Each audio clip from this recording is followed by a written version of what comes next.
within a table had a different thing to do. So what I'd like us to do now is just kind of debrief on it. We won't take too long, but just share what you did and what you liked about it or didn't like about it, and how you might see it being useful in class. So who'd like to go first? Yeah? I really enjoyed the game, even though I know multiplication tables or whatever, but it was and that's what we did. We played a card game, and then when we flipped the card, both of us had half a stack.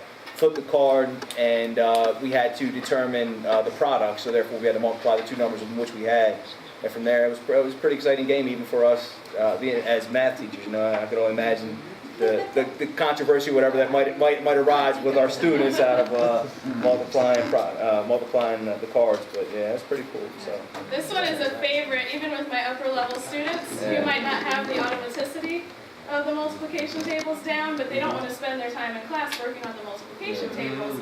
So we do like a 5-minute warm-up each day on multiplication, and we change it up so that they're rehearsing those math facts, but we don't have to spend a whole lot of time. They don't feel like it's dumbed down. So you got to add to the rules same time. Everybody's going at the same time. Yeah. One flips, they hold the card, they got it. Exactly. Yeah.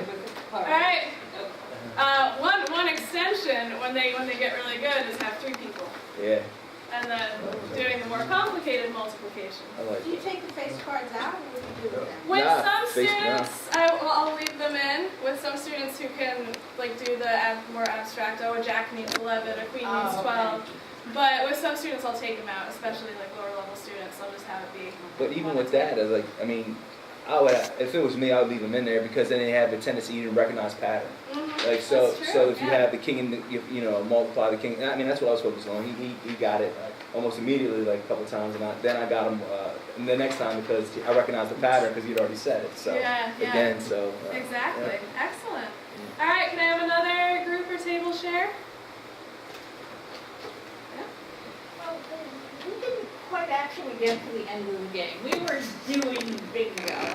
And I particularly like the idea of taking 7, 8, and 9 times back. And reviewing them because you have to write them on the card. 7, 8, we took multiples of 7, 8, and 9, and what did we do with them? We wrote them in on the bingo card. Right. So all of the numbers on our bingo cards were one or another multiple of 7, 8, or 9. At random. Placed randomly, but of course they weren't. I always don't do random very well. But, and then I can see if you had... And then we took these things out of, we have a bowl here with a calculation on the with little all the sheets of paper multiplications, I have in my hand here now. 4 times 7. You have a 28. We'll put your bingo hop around it, okay? I also have a 28. They're tiddlywinks. All right. Tiddlywinks, yes. And the first one they get is the rest. Now from there on in, it's a conventional bingo. And I can see if you had a little prize, like, I don't know what, And I think it's a fine idea. Now, It's a yeah, wonderful I have idea. a question for the answer. Heather, you wanted to go next? Sure. So there are pieces of paper all over the walls, and they have an area on them, like 72, 144, 42, 36. And then the idea is I had a given dimension 1 through 12, and I had to then tell the second dimension. And the shapes also have a letter so that you can check them.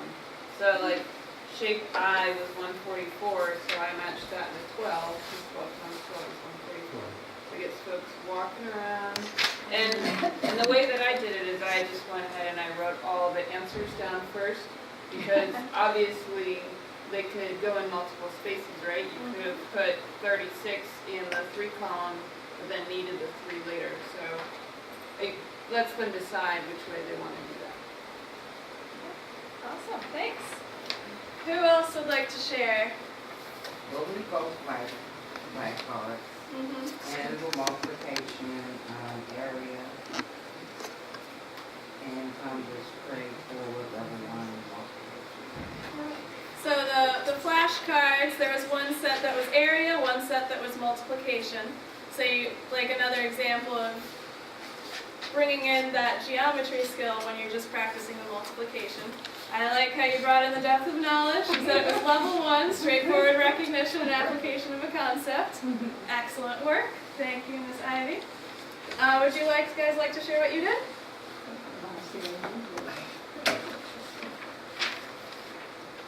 Well, we were given a sheet of shapes, and we were to start out by finding the area of shape A.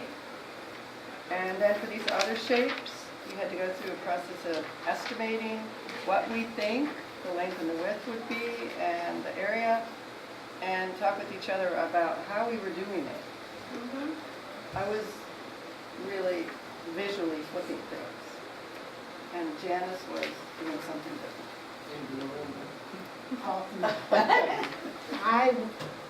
She visually flipped, but what I did is I looked at them in terms of a half, like this was a half of this, and this was a half of this, but one was length and one was width. And so we were able to come up with the area observation based on it. So that one leveled up from the multiplication to do area, but then leveled up from that to use estimation skills. If you know that the area of this is 8 square inches, then you can guess that the area of this is 4. The area of this is also 4, using your judgment of the relative lengths of the sides. And then, of course, at the end, you would check your work. We had a couple folks, Denise and Paul, don't know your names, Carolyn, who did skill drill. Denise, which skill drill did you do? I had to fill out a blank multiplication table, and I felt every point where my students would be like, "Look, I'm done." It's too much. And just this kind of switch up. It feels like it's going to go on forever, even though you know you're getting through it, and then you end up with a hole, and you're like, "Okay, I can't think anymore. Forget it." And, okay, well, I'll just add this. You just keep coming up with different strategies on how to finally get through it, but it can be exhausting, especially when you don't think this way anymore. You know.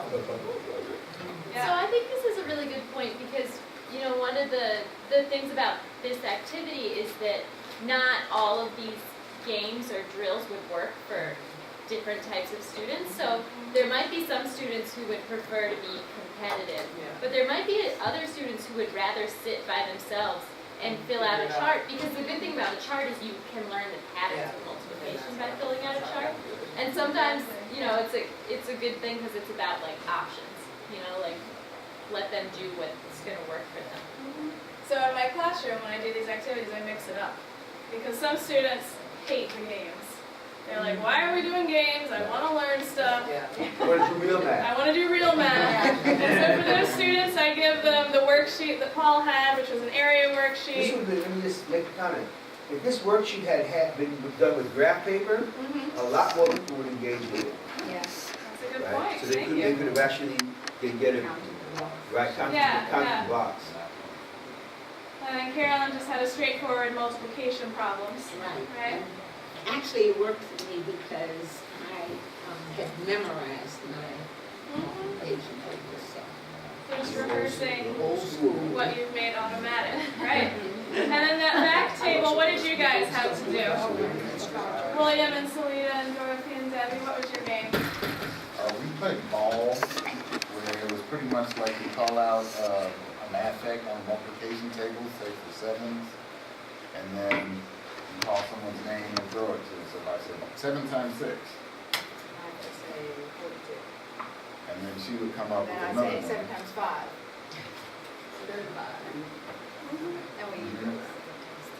And you generally aim for their nose. I didn't do that.